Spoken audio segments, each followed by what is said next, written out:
Professional दुनिया में आगे बढ़ने के लिए सबसे जरूरी स्किल कौन सी है? शायद वो नहीं जो आपके दिमाग में आ रही है। आज हम उस एक चीज के बारे में बात करने वाले हैं जो असल में तरक्की के सारे दरवाजे खोल सकती है, और वो है इफेक्टिव कम्युनिकेशन। तो चलिए समझते हैं कि ये इतना जरूरी आखिर है क्यों। क्या कभी ऐसा महसूस हुआ है कि करियर ना बस एक जगह रुक सा गया है, कि जितनी ग्रोथ होनी चाहिए उतनी हो नहीं पा रही? तो इसका जवाब शायद आपके रिज्यूमे में नहीं, बल्कि आपकी बातचीत के तरीके में छिपा हो सकता है। जी हां, आज हम यही देखेंगे कि कम्युनिकेशन के तरीके में जरा से बदलाव कैसे करियर में एक बड़ी छलांग ला सकते हैं। तो ये है हमारा आज का रोड मैप।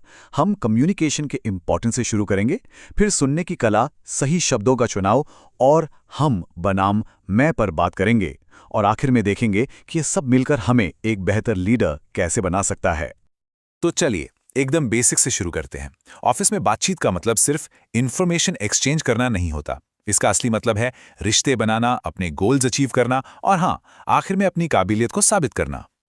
ये लाइन बहुत गहरी है। जरा सोचिए, किसी के पास बहुत टैलेंट है, बहुत काबिलियत है, लेकिन वो उसे सही ढंग से बता ही नहीं पा रहा, तो क्या फायदा?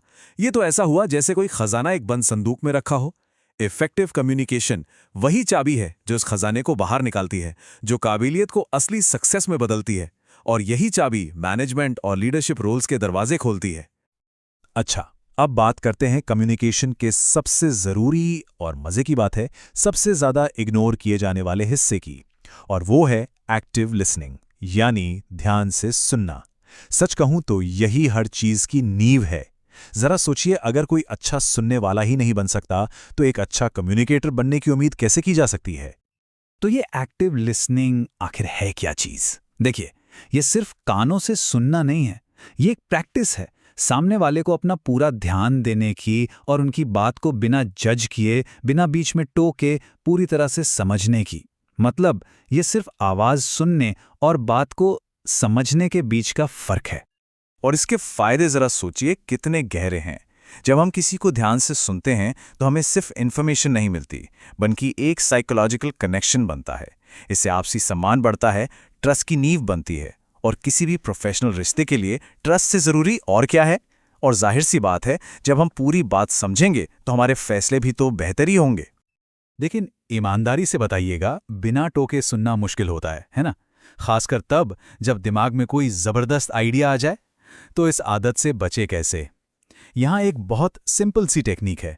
जो भी कहना है उसे मन में दोहरा लीजिए, या इससे भी अच्छा उसे कहीं लिख लीजिए, और फिर बस सामने वाले की बात खत्म होने का इंतजार कीजिए।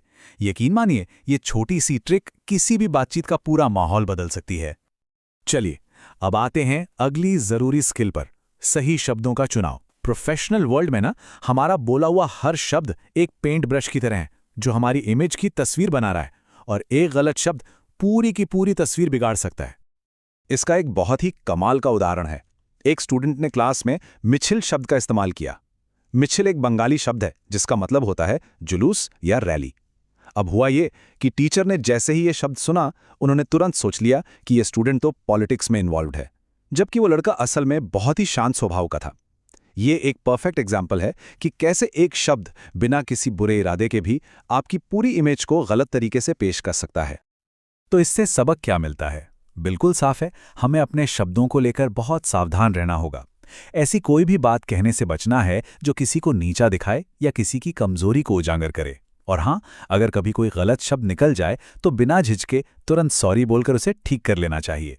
अपनी वोकैबुलरी को बेहतर बनाना एक लगातार चलने वाला सफर है, जो अच्छी किताबें पढ़ने और अच्छे स्पीकर्स को सुनने से ही पूरा होता है। अब आते हैं एक बहुत ही छोटी लेकिन कमाल की पावरफुल चीज पर, और वो है प्रोनाउंस का इस्तेमाल। मतलब मैं, आप या हम कहना। क्या कभी एक सेकंड के लिए भी सोचा है कि इन छोटे छोटे शब्दों का कितना बड़ा असर होता है? ये एक छोटा सा चॉइस किसी टीम की पूरी स्पिरिट बना भी सकता है और बिगाड़ भी सकता है। ये कंपैरिजन देखिए, सब कुछ साफ हो जाएगा। जब कोई बार बार मैंने किया कहता है, तो वो थोड़ा घमंडी और मतलबी लग सकता है।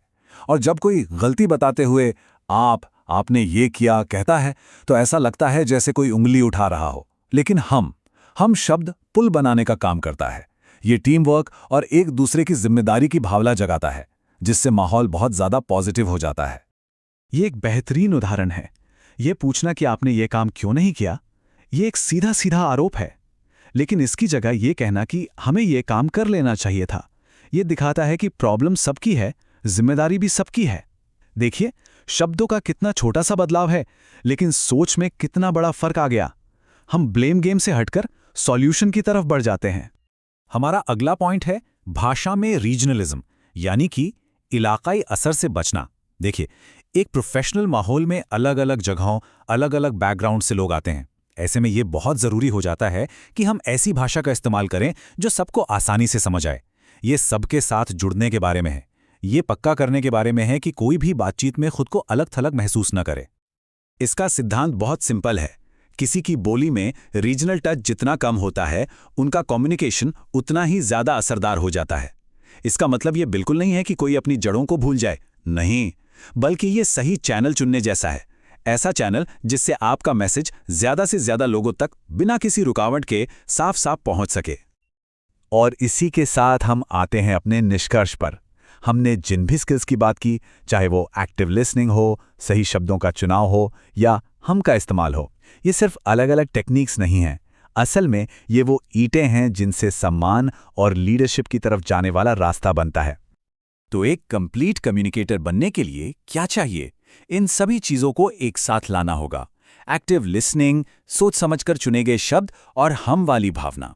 लेकिन इन सब से ऊपर दो ऐसी बातें हैं जो हर चीज़ को एक साथ जोड़ती हैं। पहली, हर किसी का सम्मान, चाहे उनका पद कुछ भी हो। और दूसरी, एक विनम्र, सीखने वाला रवैया। और अंत में बस एक पावरफुल विचार। आज हम अपने कम्युनिकेशन को बेहतर बनाने के लिए जो भी कोशिश कर रहे हैं, वो असल में उस लीडर की नींव रख रही है जो हम कल बनेंगे। तो सवाल ये नहीं है कि क्या हम ये नींव बनाने के लिए तैयार हैं। सवाल ये है कि इस नींव को बनाने के लिए आज पहला कौन सा कदम उठाया जाएगा।